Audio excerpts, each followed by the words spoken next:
Okay, so today I'm going to give you guys my review of the Green Bay Packers and the Detroit Lions game. Sorry this is late. I had a lot of other games to watch. So starting off with Jordan Love, he went 16 for 22. He had 188 passing yards, 2 passing touchdowns, 3 carries for 4 rushing yards, and 0 sacks.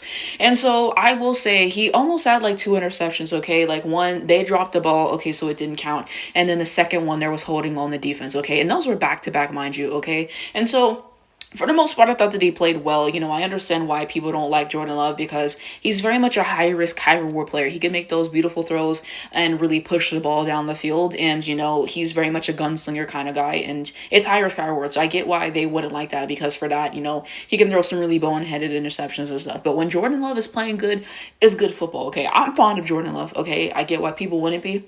I thought he played well today. He had some really good stuff, pushing it down the field. Just some beautiful throws, some beautiful throws. So, I thought it was good. I thought it was good. I hope he cleans up on his interceptions in general this year. And, yeah, luckily he didn't have any yesterday, but against some better defenses and in different situations he might. So I'm just hoping that he cleans up on the interceptions and we go up on the touchdowns. But it was a good game for Jordan Love. It was a good game for Jordan Love, okay? This one play, I think he was able to, evade the sack and run pretty close to a first down as well. So I thought he had some good stuff. We look at everyone else for the Green Bay Packers. Josh Jacobs, 70 yards, 1 touchdown, 19 carries for 66 rushing yards. Okay, 1 rushing touchdown. So, again, I thought he played well. I think that touchdown that he has was near the end, but he was effective in getting first downs and just doing what he does as a running back. Reed, 45 yards, 1 touchdown, 3 receptions. Okay, so that was a nice touchdown that he had. I will say he had a drop or 2 in this game. We don't love those. Tucker Kraft, 19 yards, 1 touchdown, 2 receptions. Okay, so I like Tucker Kraft. I like Tucker Kraft, especially for this team. So I thought that touchdown was a good one as well. Look at Dontayvion Wicks, only 30 yards. I can't see how many receptions he had. Dobbs, 68 yards. So you see those things. And then you see everyone else. So Matthew Golden, their new wide receiver, first rounder. So 16 yards, 2 receptions. Musgrave, 4 yards, 1 reception. So yeah, not a whole lot. And then their kicker made all the kicks, which is good. Now we look at advanced metrics for the game. So in the first quarter, Lions 0 to Packers 10. Second quarter for the Lions 3 to Packers 7. Third quarter 3 to nothing. Fourth quarter 7 to 10. Okay. Overall, this was a really good game for the Packers. I'll kind of talk about why they won later, but this was a good showing for the Packers, not a great showing for the Lions. The Lions never had a lead in this game, and the Packers had a 21 lead in the fourth quarter. Now we look at the head-to-head metrics. So for total yards, the Lions had 246, for the Packers 266. Time of possession 35-25 by the Lions and 24-35 by the Packers. First down 16 to 14. Third down percentage 5 of 15 for the Lions, 4 of 10 for the Packers. A red zone percentage 1 of 4 for the Lions and 3 of 5 for the Packers. Turnovers 1 to 0. Rushing yards 46 to 78. Passing yards you have 200 to 188. Rushing yards per attempt 2 to 1 to 3.1. Passing yard per attempt 4.7 to 8.5. So you see those things. We'll continue on. If you look at the penalties, 7 to 4, 40 to 40, sacks 0 to 4, defensive touchdown 0, interceptions. One of the defense got tackles for loss. 2 to 9, passes defended 1 to 2, quarterback hits 2 to 9. Damn. Forced fumbles 0 to 0, fumbles recovered 0, and safeties 0. But there was one that was really close to being a safety. So why do I think that the Packers ended up winning this game? I mean, they just played better. Offensively, you see that they didn't have as much in terms of the times of possession, but they were just able to maximize it, able to get enough first downs, able to get good in the red zone, and just making good pass and making good play time after time after time. There were some drops and there were some drives that went stagnant, sure, but more often than not, they were to capitalize. Even if the drive didn't necessarily end in a touchdown, they were able to get the field goal to go. So, they were just effective offensively. The offensive line was able to give Jordan Love enough time to get his throws down to field, which is really, really important, especially after watching the fucking Chiefs and the Bengals with terrible offensive lines. So the offensive line did their job. And now this is the part where I talk about the defense. I thought that the defense was really good, getting pressure on Jared Goff. They had him throwing interception and stuff. Micah Parsons is a new addition for us this year, which I felt like was needed because we needed better pass rush in the defense. That was one of the complaints that a lot of us had last year. So I think that he definitely helps with that. Rashawn Gary had some good moments there, just putting pressure on Jared Goff, making him have to throw the football quicker than what he would like and stuff, and just really collapsing it on the pocket and all those things. So I thought that the defense was also effective. Special teams did exactly what they needed to do, and just ultimately more effective. Like I said, less first down, sure, less time of possession, but what they did have, they maximized on that, and they were able to convert those things into touchdowns. So I think that that's why the Packers ultimately win. And I just really do enjoy the Packers. I really do enjoy the Packers. I think I started watching the game whenever they beat the Cowboys ass in the playoffs. So ever since then, I've kind of been following really. I'm pretty sure I checked out every single game last year. And so I'm continuing to do that, okay? I'm a Packers fan. Like, I'll be a fan of multiple teams, but I'm not going to watch every single game for every single team this year, okay? But the Packers is definitely one team where I'm like, I would really like to see every single game. I feel like Jordan Love is kind of underrated in this league, and I really do think that the Packers are going to be better than people expect, okay? The offensive line look decent today. You know, you have the new additions on defense and stuff.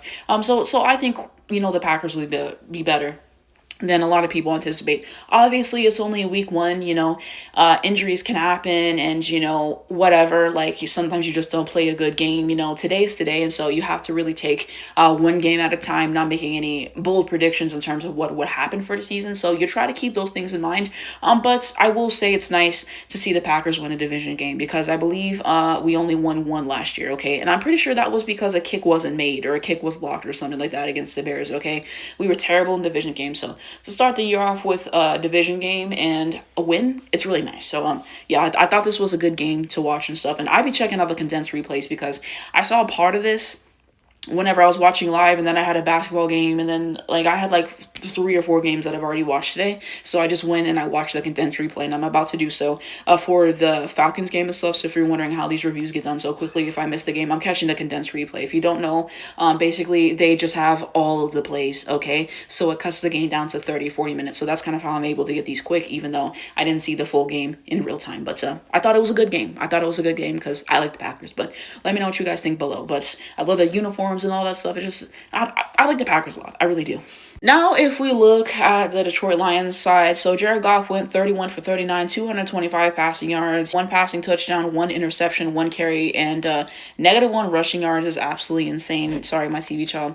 And then 4 sacks, okay. So my thoughts on Jared Goff's performance, I mean, I thought he had some good moments. I thought that he had some good throws. Like, yeah, like I showed you, they had more first downs and they had more time of possession, but they weren't really able to capitalize off of that in a meaningful way because of the Packers defense. Like I was talking about earlier, I felt like they put a lot of pressure on Jared Goff, making him have to throw the football quicker than he would want to, and just take all of those checkdowns and all those, you know, like under routes, like all the easy stuff, instead of really being able to push it downfield and stuff. And they only got 1 touchdown, which was in garbage time. And I don't know, like, I don't know how they count certain things as a touchdown, to be honest with you, because it's like, I think, like, the ball, him catching it was out of bounds, but his feet were in bounds. Like, I don't know how they count some of this stuff, because some stuff you think would be an obvious touchdown, they don't count, and then other stuff you're like, there's no way that counts. So I mean, I don't know, like that was in garbage time, child. That was in garbage time.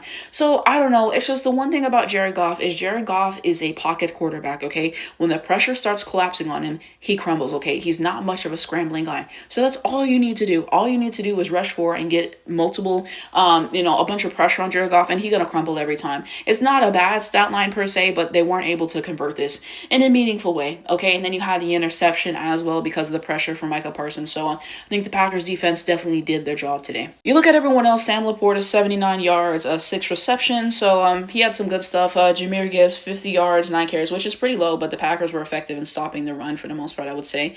Tesla, this is the guy who had the touchdown, 13 yards, 1 touchdown, and 1 reception. So that was a beautiful touchdown.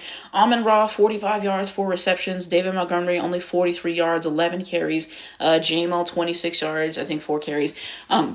Or maybe 4 receptions, sorry. And I will say about J-Mo, I just saw that they extended him, and they overpaid him. I'm sorry. Like, I watched him Lions last year, and J-Mo, he's either really good or he's really bad, and he always gets suspended every year. Didn't he get suspended for, like, some gambling bullshit or something last year? Every year, he's gonna miss 3 to 4 games, and he's inconsistent. So, I really don't know why they paid him that much, child. I really don't. Like, they overpaid the fuck out of him. I'm sorry. And then you see everyone else, not much, and then Jake Bates made all the kicks, so you see that. So, why did the Lions lose this game? It goes back to what I just said about them not being able to convert offensively because of the Packers defense, and defensively they couldn't really stop Jordan Love in a meaningful way. Like, they got some stops sometimes, but Jordan Love was able to convert more than not, able to push the ball down the field. So yeah, I don't know what to make of the Lions this year. You know, they do have a new offensive coordinator, they do have a new defensive coordinator and stuff, and their center retired, so you know, there's definitely some changes among the Lions. So we'll see what happens this year. Like I said, I'm trying not to be too reactionary about week 1, but yeah, looks like the Packers are up.